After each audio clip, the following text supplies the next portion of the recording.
Number 1. I was 23, living in Melbourne at the time. I dropped my eldest off at school in the morning, and I was walking the 25-minute walk back home with a baby in the pram. I saw a man stood smoking across the road.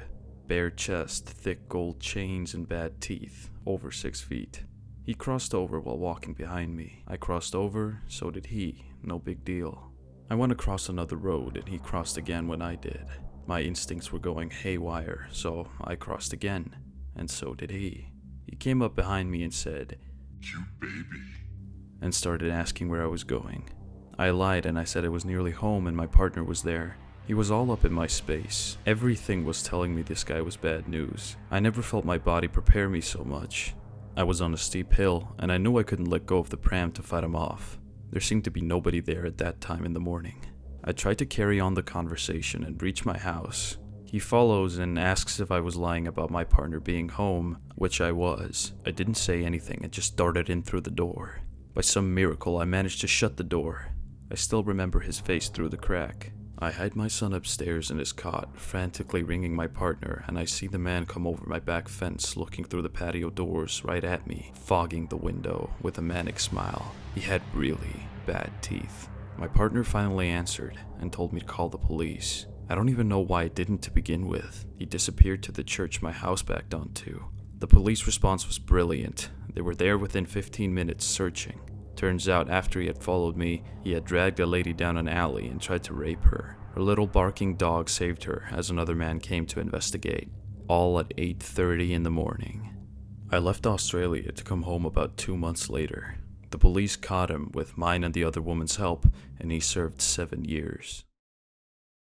Number 2.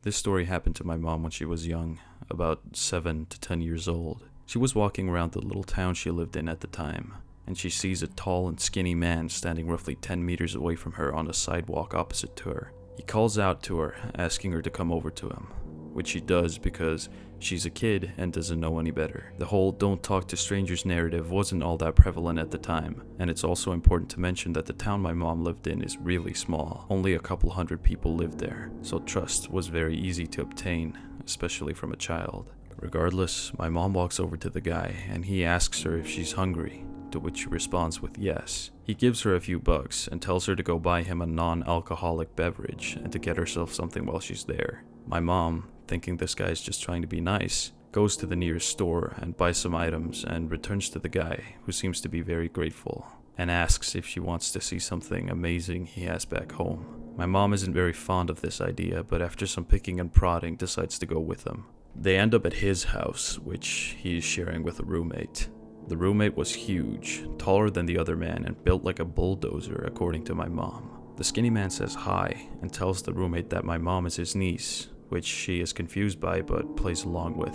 The roommate asks my mom for her name and gives off a genuine nice vibe. The man then tells my mom to follow him, and he takes her out of sight of the roommate and to a door leading down to a basement. My mom is understandably starting to get scared as the man opens the door and tells her to walk down the stairs. She tries to tell him no, but he only gets angrier and angrier and tells her to go down the stairs again, and this time, my mom does. They get down into the basement, and my mom asks him where the amazing thing is, to which he says nothing and starts taking off my mom's jumper. My mom freezes, and when the man is almost taking off my mom's pants, they hear the basement door open and the roommate's voice saying, "You in there?"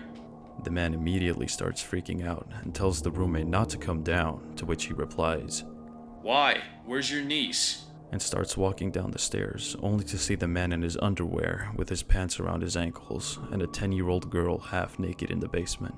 The roommate looked completely shocked and disgusted and starts yelling at the man. He grabs the man by the arm and pulls him away from my mom and tells her to get out of the house and go home as quickly as she can. My mom runs out of the house, and she can hear the two men yelling at each other while she does it. She told me that she thinks that man's roommate was sent by a guardian angel to save her from that man, and I think I believe her. Number 3. I was doing some voluntary work in Zambia a few years ago. And when walking home one day, there was this massive rainstorm, so I hid under a tree and got talking to a guy. I'm not the most extroverted person, but this guy was very friendly, and before I knew it, I was happily telling him everything about what I was up to, my work, etc., etc. And then he started to speak in detail about some murders that had recently happened in the area I was living/working in, and that dismembered body parts had been found by the police. Ritual killings, apparently. The atmosphere changed, and I suddenly started to get creeped out and realized that I just told this stranger exactly where I worked, pretty much my whole daily routine, what my hours were, and even roughly where I lived. I said I needed to go, as the rain had stopped by this point, and he insisted on walking me home. I said I would be fine and tried to get rid of him, but he was very persistent. So I let him walk me some of the way back and then pretended to live down a different road.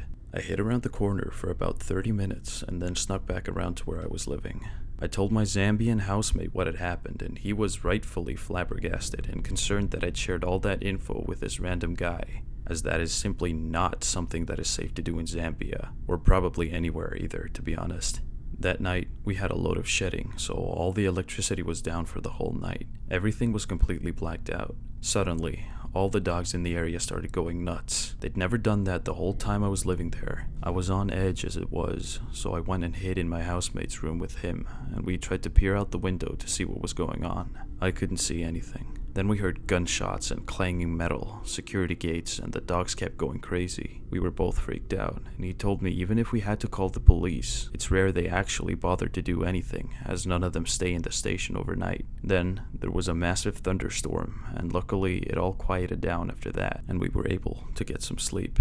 However, the security guy at the lodge we used to go to for drinks got attacked with machetes, and a man's head was found in the fridge at another volunteer's workplace.